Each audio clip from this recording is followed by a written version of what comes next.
Hello friends, स्वागत आहे आपल्या छोट्याशा मिनी ब्लॉग्समध्ये. तर मी तुम्हाला काल सांगितलं होतं की आज आपली नवनाथ पारायण चालू होणार आहे. तर बघू शकता इथे सकाळी सकाळी देवबाप्पा आले होते आणि पूजा मांडायची तयारी चालू होती. देवबाप्पाने सगळे सामान आणलं आणि लगेच पूजा मांडायला घेतली.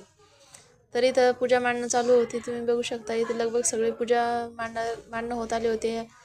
फुलं ते ठेवायचे होते आणि अशी पूजा मांडली होती. आता फुलं ठेवले आणि लगेच देवबाप्पा हार लावायला घेतला. हार हार लावला आणि लगेच आपल्याला नंतर देवबाप्पाने लगेच आपल्याला अभिषेक करायचा आहे, कारण की 12च्या अगोदर आपला अभिषेक झाला पाहिजे. त्यानंतर आपली पारायणाला सुरुवात होईल. तर देवबाप्पाने अगोदर सगळी छान अशी पूजा मांडली, हार वगैरे लावून घेतला, फुलं वगैरे ठेवली. आता लगेच इथं अभिषेक करायला चालू केला. अभिषेक चालू होता. लगभग अर्धा पाऊण तास लागला अभिषेक करायला. अभिषेक चालू होता आणि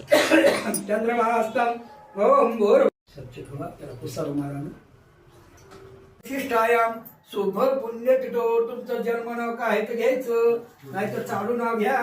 म्हणा मम आत्मान श्रुती स्मृती पुंडलिकया होईल तो ही आता प्रत्यक्ष जन्म ज्ञानदेव नामे या मिरवितो. काय म्हणायला लागलाय तो?